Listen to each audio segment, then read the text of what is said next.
চল্লিশের দশকের শেষ দিকে বাগজোলা খাল কাটার জন্য জমি নেওয়া আর তাতেই গর্জে ওঠেন আন্দোলনে এখানকার কৃষকরা। 40-50-এর দশকের শেষের দিকে একাধিকবার কৃষক আন্দোলন হয়েছে এই অঞ্চলে। পাওয়ার গ্রিডের আন্দোলন হয়েছে, ভাঙর। সেই ভাঙর, যে ভাঙরে প্রতিবাদে মুখর হয়েছিলেন এখানকার কৃষকরা একসময়, সেই ভাঙর কি এখন সন্ত্রাসের অপর নাম হয়ে দাঁড়িয়েছে? পঞ্চায়েত নির্বাচনে প্রাণ গিয়েছে, গুলি চলেছে, বোমা চলেছে, কলকাতা পুলিশের আওতায় আনা হয়েছে ভাঙরকে। সেই ভাঙর এখন আরও এক নির্বাচনের মুখে। লোকসভা লোকাল নিয়ে আমি আত্রি, ভাঙর থেকে। লোকসভা লোকাল শুরু করছে আমি ভাঙর থেকে। আত্রি আপনাদের সঙ্গে আছি। যাদবপুর লোকসভা কেন্দ্র, তার অন্তর্গত ভাঙর বিধানসভা অঞ্চল। এবং এই বিধানসভা কেন্দ্রে একাধিকবার অশান্তির জন্য এই ভাঙর শিরোনামে উঠে এসেছে। আর ভোটের সময় গতবার পঞ্চায়েত নির্বাচনে প্রাণ পর্যন্ত গিয়েছে, গুলি বোমা যথেচ্ছাচারভাবে চলেছে। সেই ভাঙর আরও একটা নির্বাচনের মুখে। কি বলছেন ভাঙরের মানুষজন, যারা ভাঙরে রাজনীতি করেন, বিভিন্ন দলের যারা প্রতিনিধি কর্মী, তারা কি বলছেন? তাদের কাছে কি আসছে? লোকসভা নির্বাচন মানে আতঙ্ক নাকি চ্যালেঞ্জ নাকি উন্নয়ন? কি বলছেন তাদের কাছ থেকে শুনবো। আমাদের সঙ্গে সমস্ত দলের রাজনৈতিক দলের কর্মীরা রয়েছেন বিজেপির প্রতিনিধিরা আছেন, আইএসএফ এর প্রতিনিধিরা, বামেদের প্রতিনিধিরা আমাদের সঙ্গে আছেন এবং শাসক দলের প্রতিনিধিরা আমাদের সঙ্গে আছেন। আমি প্রথমে একটু শাসক দলের কাছেই যাব, কারণ বারবার তারা অভিযুক্ত হয়েছে এত সন্ত্রাস কেন? ভাঙর মানেই কি শুধু সন্ত্রাস? ভাঙর মানে আমরা কৃষক আন্দোলন জানি, ভাঙর মানেই আমরা জানি বহু মানুষ কৃষিক্ষেত্রের সঙ্গে জড়িত রয়েছে, ভাঙর মানে শ্রমজীবী মানুষ, সংখ্যালঘু অধ্যুষিত এলাকার উন্নয়ন। কেন ভাঙর বারবার সন্ত্রাসের জন্য শিরোনামে? দেখুন, ভাঙর হচ্ছে সম্প্রীতিপ্রিয় ভাঙরের মানুষ, সংস্কৃতিপ্রিয় ভাঙরের মানুষ শিক্ষিত এবং রাজনীতি সচেতন মানুষ। সেই জায়গায় দাঁড়িয়ে ভাঙরে অশান্তি অরাজকতা করছে কারা? এটা আপনারা, বিরোধীরা তো বলছে আপনারা করছেন। পঞ্চায়েত নির্বাচনে আপনারা দেখেন না কারা করেছে। আমাদের লোকসভা নির্বাচন 2019-এ হয়েছে ভাঙড়ে, সেখানে কি বোমা পড়ার আওয়াজ পেয়েছিলেন আপনারা? সেখানে কি বন্দুকের আওয়াজ পেয়েছিলেন? কিন্তু পঞ্চায়েত নির্বাচন তো কারা করেছে? তখন একটা দল ছিল না লোকসভা নির্বাচনে 19-এ, কিন্তু পঞ্চায়েত নির্বাচনে একটা দলের জন্ম হয়েছে এবং সেই দলের জন্ম হওয়ার সঙ্গে সঙ্গে ভাঙড়ে অশান্তি অরাজকতা, ভাঙড়ের মাটি। আইএসএফ এর কথা বলছেন কেন? আপনাদের দিকে অভিযোগ উঠছে কেন? তথ্য যদি নেওয়া যায় সাধারণ মানুষের কাছ থেকে, তাহলে দেখবেন যে গত নির্বাচনে নমিনেশনই দিতে দেওয়া হয়নি। 3-4টে স্টেপে বাধা দেওয়া হয়েছে। কিভাবে বাধা দেওয়া হয়েছে সেটা প্রেস মিডিয়ার লোকেরাও জানে। প্রথম ধাপে বাড়ি গিয়ে হুমকি দেওয়া হয়েছে, ফাঁকায় বেরোলে মারধর করা হয়েছে, পা ভেঙে দেওয়া হয়েছে, হাত ভেঙে দেওয়া হয়েছে, আমাকে রাস্তায় ফেলে মারা হয়েছে, নমিনেশন দিতে দেওয়া হয়নি। সুতরাং এইভাবে চেঁচিয়ে তো গাজর। আমি এখানে একটু বামেদের কাছে আসবো। এত সন্ত্রাস কেন হচ্ছে? আরও একটা নির্বাচনের মুখে আপনারা কি আতঙ্কে কোনোভাবে না চ্যালেঞ্জের? দেখুন, 2011 সালের পালা বদলের পর ওনারা যে 23 সালের পঞ্চায়েত নির্বাচনের কথা বললো, তার আগে 2018, তার আগে 2013 দুটো পঞ্চায়েত হয়েছে। তখন আইএসএফ ভাঙড়ে ছিল না, কিন্তু সন্ত্রাস ছিল। আর 23 সালে তার মারাত্মক সন্ত্রাসের চেহারা এনেছে। এর জন্য সম্পূর্ণ দায়ী রাজ্যের শাসক দল তৃণমূল কংগ্রেস। রক্ত ঝরিয়েছে। আপনারা দায়ী, বারবার বলছে আপনারা দায়ী। আরে ভাঙড়ে যে সমস্ত অরাজকতা তৈরি করছে, যেরকম কেন্দ্রে তোমাদের বিজেপি আছে, তার কিছু আর কি বাঁদর ছেড়ে রেখেছে আইএসএফ এর মতো, যেরকমই দাঁড়িয়ে আছে। এরা হচ্ছে আইএসএফ এর দিকে বারবার তীর কেন আসছে? কেন এত গন্ডগোল হলো পঞ্চায়েত গন্ডগোলের জন্য?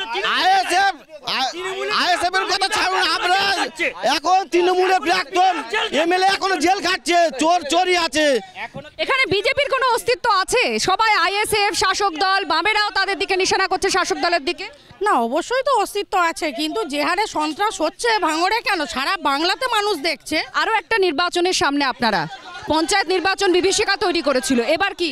পঞ্চায়েত নির্বাচনে যেভাবে মানুষের ভাঙড়ে উত্তপ্ত হয়েছিল, শাসক গোষ্ঠী বা যারা এখানে এমএলএ পদে জিতে রয়েছে আইএসএফ গোষ্ঠী, যেভাবে মানুষের প্রাণহানি হয়েছিল, সেই জায়গায় দাঁড়িয়ে আমরা চাইছি ভাঙড়ে যার ভোট সে দিক, গণতন্ত্র অধিকারে মানুষ ভোট দিক এবং শান্তিপূর্ণভাবে ভোট হোক, সেটা নির্বাচন কমিশনকে দেখতে।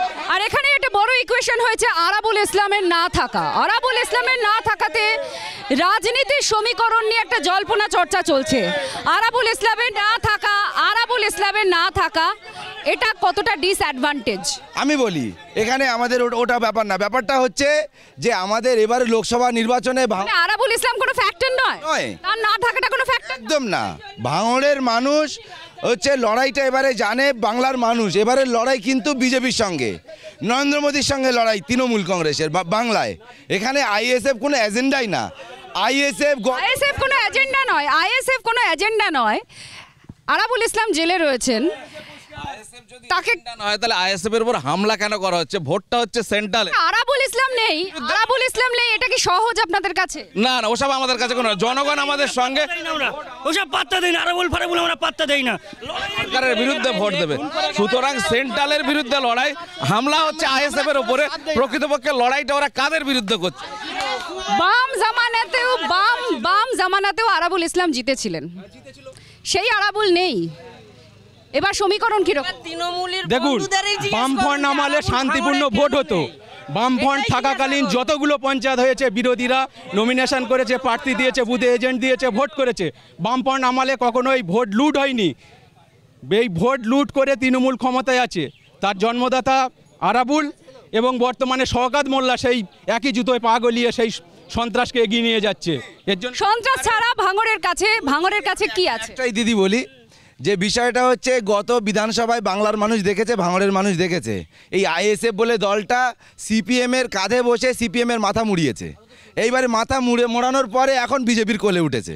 সেই জায়গায় দাঁড়িয়ে আইএসএফ আপনাদের বি টিম বলা হচ্ছে, সেটা সম্পূর্ণ ভুল। আইএসএফ হচ্ছে অন্য দল, বিজেপি হচ্ছে অন্য দল, এটা সম্পূর্ণ ভুল। ওনারা বিরোধীরা চাইছে যে, আমাদের শাসকরা চাইছে যে বিরোধীদের ওপরে মানে এইটা চাপিয়ে দেওয়ার জন্য, কিন্তু এটা সম্পূর্ণ ভুল, মিথ্যে। এটা মিথ্যে, মিসলিড করা হচ্ছে। আপনারা বিজেপির বি টিম, বিজেপি বলছে এটা একেবারে মিসলিড। তথ্য প্রমাণ যা আছে একটা প্রমাণ দিতে পারবে না। বিজেপির সঙ্গে আমরা আছি, একটা প্রমাণ দিতে পারবে না, কিন্তু ওদের দলের হাজার হাজার প্রমাণ আছে। অর্জুন সিংটাকে, অর্জুন সিংটা তো অর্জুন সিংকে, মুকুল রায়টাকে, তো সবাই চলে। তাপস রায় কোথায়? ওদের প্রত্যেকটা নেতা বিজেপিতে যায়।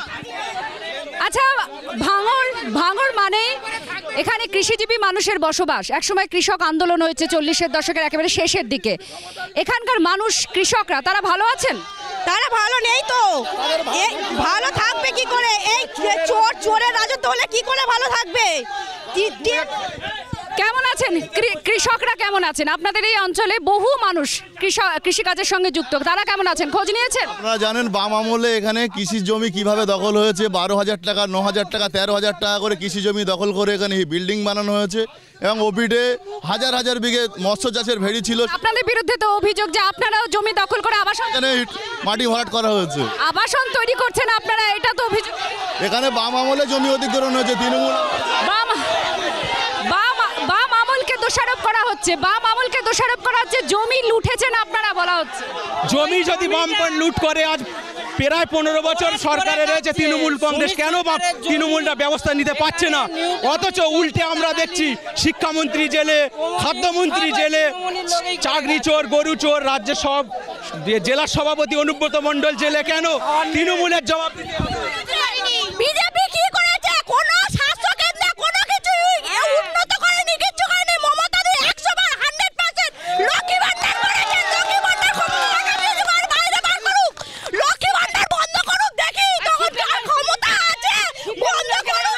আপনাদের বিরুদ্ধে অভিযোগ করা হচ্ছে লক্ষ্মীর ভান্ডার বন্ধ, আপনারা লক্ষ্মীর ভান্ডার বন্ধ করে দেবেন এই অভিযোগ? না, আমাদের লক্ষ্মীর ভান্ডার বন্ধ করে দেওয়ার অভিযোগ আসেনি। আমাদের আরো অভিযোগ দিয়েছে, শুভেন্দুদা আরো হুঙ্কার দিয়েছেন যে বিজেপি ক্ষমতায় এলে 3,000 টাকা করে লক্ষ্মীর ভান্ডার দেবে। এটা সম্পূর্ণ মিথ্যা দায়ভার চাপানো হচ্ছে। শাসক দল বিরোধীদের উপর মিথ্যা দায়ভার চাপাচ্ছে। লক্ষ্মীর ভান্ডার আপনাদের কাছে কি মনে হচ্ছে এটা একটা মাস্টার স্ট্রোক হয়ে যেতে পারে শাসক দল? লক্ষ্মীর ভান্ডার হচ্ছে মানুষকে অনুদান দেওয়া, ভোট কেনার কায়দা। আমরা মানুষকে ভিখারি বানাতে চাই না, মানুষের দু হাত আছে। মানুষের কাছে গিয়ে যারা লক্ষ্মীর ভান্ডার পাচ্ছেন তাদের কাছ থেকে জেনেছেন যে তারা এই অনুদান চায় কি চায় না? বেশি সংখ্যক মানুষ বুঝতে পারছে যে অনুদানের ভিক্ষা নিয়ে বেশি দিন বাঁচা যায় না। দু হাতে উপার্জন করে, পরিশ্রমী মানুষ তারা উপার্জন করে সম্মানের সহিত জীবনযাপন করতে চায়। উপার্জনের জন্য কি করেছেন?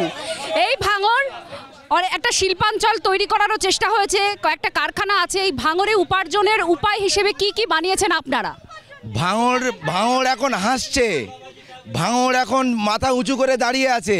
আপনারা জানেন সিঙ্গুর নেতাই নন্দীগ্রাম ভাঙড় যেভাবে সিপিএম, হাতে এখনও সিপিএমের বন্ধুরা যারা এসছে, আপনি হাত দেখান ক্যামেরায়, হাতে এখনও রক্ত লেগে আছে। খুন করলো, আনিস খানের কারা খুন করেছে, নাজির গাজীকে কারা খুন করেছে? আর রক্ত থাকলে তৃণমূলের হাতে রক্ত আছে। আগামী দিনে ওটা প্রমাণ হয়ে গেছে। আগামী দিনে কারা এই নন্দীগ্রামে যারা মাস্টার মাইন্ড ছিল শুভেন্দু অধিকারী, মমতা ব্যানার্জি, আগামী দিনে তোমাদের মিডিয়ার মাধ্যমে সেটা প্রমাণ হয়ে গেছে যে বুদ্ধবাবুর গায়ে যে কালির রংটা ছিটিয়ে দোষটা প্রমাণ করার চেষ্টা করেছিলেন, সেইটা পায়ে ধরে এখনো সময় আছে মমতা ব্যানার্জিকে পায়ে ধরে ক্ষমা চান। লিড বাড়ানোর চ্যালেঞ্জ দেওয়া হয়েছে, লিড বাড়ানোর চ্যালেঞ্জ দেওয়া হয়েছে, কতটা লিড পাবেন ভাঙড় থেকে? যে বাবুরা এখানে দাঁড়িয়ে আছে ওনারা ফ্রিতে রেশনে চাল খেয়ে মমতা ব্যানার্জি দেওয়া লক্ষ্মীর ভাণ্ডারের টাকা নিয়ে সেই টাকা দিয়ে ওনাদের বউরা দিয়েছে, রান্না করে খেয়ে এখানে সেজে গুজে দাঁড়িয়ে আছে। তাদের মুখে থেকে এই ডায়লগ মানায় না। তারা 34 বছর লিড বাড়ানোর চ্যালেঞ্জ দিয়েছেন আপনাদের নেতা। আপনাদের নেতা লিড দাঁড়ান, আপনাদের নেতা লিড বাড়ানোর চ্যালেঞ্জ দিয়েছে, আপনারা পারবেন? অবশ্যই যাদবপুর থেকে আমরা যাদবপুর কেন্দ্রে ভাঙড় থেকে সব থেকে বেশি লিড দিয়ে আমরা ভাঙড় 1 নম্বর হব 7টা বিধানসভার মধ্যে। ভাঙড় একে ছিল, ভাঙড় আছে, ভাঙড় থাকবে, ভাঙড় লড়াইতে আছে। ভাঙড়ে একটা ভাঙড় 1 আর 2 নম্বর ব্লক, এই দুটো ব্লকে সংখ্যালঘু অধ্যুষিত মানুষের বসবাস অনেক বেশি, বাকি তফসিলি জাতিভুক্ত মানুষের বসবাস রয়েছে। আর এখানেই ফ্যাক্টর হয়ে দাঁড়ায় যে ভাঙড়ের মানুষ তাদের ভোটের অভিমুখ কোন দিকে হবে। একটা বিরতি নিচ্ছে, বিরতির পর ফিরে আসছি, সঙ্গে থাকুন।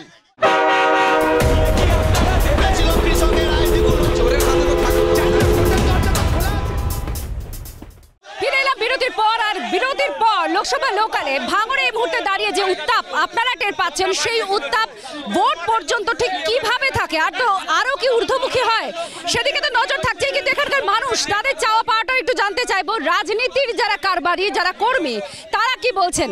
আচ্ছা, এখানকার মানুষ কি চান বলুন তো, এটা আপনারা খোঁজ নিয়েছেন? উন্নয়ন চাই। কি চান? বন্দ্যোপাধ্যায় দিচ্ছে, কি যেরকম দিচ্ছে লক্ষ্মীর ভাণ্ডার মায়েরা পাচ্ছে এবং রেশনের চাল পাচ্ছে। আমার বাড়ির বোনটা, যে আমার বাড়ির বোনটা, আমার চাকরি পেয়েছেন কেউ আপনাদের পরিবারের? চাকরি পায়নি, পাবে। চাকরি পাচ্ছেন এখানকার মানুষ? কর্মসংস্থান হচ্ছে? চাকরি নেই, চাকরি তো চুরি করেছে তৃণমূল, টাকা দিয়ে বিক্রি করেছে, শিক্ষা বিক্রি করেছে, খাদ্য বিক্রি করেছে। চাকরি কর্মসংস্থান এখানে হচ্ছে কোথায়? সব রাস্তায় পড়ে তো হত্যা দিচ্ছে, ধর্ণা দিচ্ছে। যারা প্রকৃত চাকরি পাওয়ার যোগ্য তারা তো রাস্তায় হত্যা দিচ্ছে, সবই তো চোর। লক্ষ্মীর ভাণ্ডার পাচ্ছেন মানুষ অনেক, ওনারা বলছেন যে হ্যাঁ খুব খুশি, আপনারা বলছেন না অনুদান নয়, এখানে অনেক কিছু ব্যবস্থা করা হবে। আবার একদিকে বলছেন যে হ্যাঁ আরও বাড়ানো হবে লক্ষ্মীর ভাণ্ডারের অনুদান। কর্মসংস্থানের খেয়াল করেছেন? এখানে কি কর্মসংস্থানের উপায় যুবক যুবতীদের? গেছেন বাড়ি বাড়ি গিয়ে জিজ্ঞেস করে? বাড়ি বাড়ি গিয়ে জিজ্ঞাসা করেছি। এবং সংখ্যালঘু যেহেতু ভাঙড় 70% সংখ্যালঘু ঘরে শিক্ষিত ভাই বোনেদের চাকরি নেই। যেভাবে চাকরি চুরি হয়েছে, এই সব সংখ্যালঘু ভাই বোনেদের চাকরি নেই, এদের কর্ম ব্যবস্থার জায়গা নেই। আর লক্ষ্মীর ভাণ্ডার যেটা দিচ্ছে সেটা আমাদেরই টাকা নিয়ে। দেশলাইয়ের বাক্স কিনলেও সেখানে ট্যাক্স কাটছে, একটা আলু কিনতে গেলেও ট্যাক্স কাটছে, তেল কিনতে গেলেও ট্যাক্স কাটছে। লক্ষ্মীর ভাণ্ডারের টাকা নিয়ে বারবার যে সাফল্যের গাথা তুলে ধরা হচ্ছে, এই লক্ষ্মীর ভাণ্ডারের টাকা তো সাধারণ মানুষের ট্যাক্সের টাকা, তাহলে এত বারবার এই নিয়ে এত যে বিজেপির হয়ে যিনি বলছেন তাকে জিজ্ঞেস করুন যে নরেন্দ্র মোদী 2 কোটি চাকরি দেবে বলেছিল, সেটা দিচ্ছে না কেন? বাংলার আবাস যোজনার টাকা বন্ধ করে রেখেছে কেন? এই যে আবাসের টাকা আটকে রাখা হয়েছে, তৃণমূল বলছে দিয়ে দেবে বছর শেষে, আপনারা কি মনে করেন এটা কি দুর্নীতি নাকি বিজেপি আটকে রেখেছে ইচ্ছাকৃতভাবে? দেখেন, মানুষের হক পাওয়ার সরকার যেটা মানুষের জন্য স্কিম করেছে সেটা পাওয়ার অধিকার গরিব মানুষের আছে, কিন্তু মাঝখানে যদি কেউ চুরি করে, ঘোটালা করে, আর সরকার তো বলছে হিসাব দিয়েছে, সেটা হিসাব যদি দিয়ে থাকে তাহলে নিশ্চয়ই সেন্ট্রাল গভর্নমেন্ট প্রবলেম করছে। তাহলে সেন্ট্রাল গভর্নমেন্টের উচিত গরিব মানুষের পরিষেবা যাতে পায় সেই ব্যবস্থা করা। মাঝখানে যদি কেউ অন্যায় করে তার বিরুদ্ধে প্রশাসনিক ব্যবস্থা। কথা বলি, 34 বছর সিপিএম কিছু করেনি। 34 বছরে একটা সিপিএম এর কমিটির গায়ে কালির দাগ দেখাক আর জেল খেটেছে সেটা দেখাক। আর এই 14 বছরে তৃণমূলের বিধায়ক থেকে সম্পাদক থেকে বিধায়ক, এমপি, এমএলএ, প্রধান, কাউন্সিলর সব জেলে, এমনকি এই ভাঙড় বিধানসভার আরাবুল বন্ধ জেলে। তৃণমূল খারাপ, কিন্তু আইএসএফ এর আর সিপিএম এর জেতা প্রার্থী সদস্য তৃণমূলে জয়েন করছে কেন? সন্দেশখালীর এফেক্ট ভাঙড়ে পড়বে? সন্দেশকালের এফেক্ট যা পড়ার পড়েছে, পড়বে তো বটেই, কারণ ওরা একটা কালো অধ্যায়। যেভাবে মানুষকে মানে প্রহসনে পরিণত করেছে শাসক দল, যেভাবে তার শক্তিকে ব্যবহার করে সাধারণ মানুষকে যেভাবে মানে যৌন হেনস্থা থেকে শুরু করে মানে কি নেই যেটা ভাষায় প্রকাশ করা যায় না। এটা বিজেপি বারবার ইস্যু করছে সন্দেশখালী, বিজেপি একটা বড় ইস্যু করেছে সন্দেশখালীকে হাতিয়ার করে তারা লাগাতার প্রচার করছে আপনাদের বিরুদ্ধে। সন্দেশখালী নিয়ে একটাই বলবো, রেখা ফার্নিচার 2000, আর কোনো বক্তব্য নেই। এটা বাংলার মানুষ জেনে গেছে পরিষ্কার। এক ধরনের মিডিয়া যারা সন্দেশখালীকে কালিমালিপ্ত করেছে, যারা চক্রান্ত করে সন্দেশখালীকে কালিমালিপ্ত করেছে, মা বোনেদের ইজ্জত নেওয়ার চেষ্টা করেছে। টিএমসি যেটাই করে সেটাই মিথ্যে, সেটাই সন্ত্রাস, মানে মিথ্যে যোগ ইয়ে করে চাপানো হচ্ছে, সেটাই বলছে। সন্দেশখালীর অতগুলো মা বোনের ইজ্জত নিয়েছে, রাত্রির বেলা পিঠে করতে ডাকছে, সেটা কি মিথ্যে? সব মনে হয় এই সন্দেশখালী ইস্যু গোটা বাংলায় বিজেপি সেভাবে প্রভাব ফেলতে পারে। বাংলায় এবং আমাদের ভাঙড়েও বিভিন্ন সন্দেশখালী তৈরি হচ্ছে। ছোট সন্দেশখালী এখানেও খুঁজলে এখানেও পাবে, এখানেও সন্দেশখালী পাবে, এখানেও মা বোনেদের ইজ্জত নেওয়া হচ্ছে, রাত্রির বেলা পিঠে করতে যাওয়ার নাম করে। লোকসভা লোকাল এখানে শেষ করব। সন্দেশখালী ইস্যু নাকি ভাঙড়ের নিজস্ব ইস্যু? ভাঙড়ের বলতেই সন্ত্রাসের যে ছবি মানুষের সামনে উঠে আসে, সেই সন্ত্রাস কি সত্যি এবার বন্ধ হয়ে যাবে এবার নির্বাচনে? সেদিকে আমরা তাকিয়ে থাকছি। লোকসভা লোকাল এখানে শেষ করছি। অন্যান্য সব খবরের জন্য দেখতে থাকুন জি 24 ঘন্টা। বাংলার আওয়াজ, বাঙালির আবেগ, জি 24 ঘন্টা।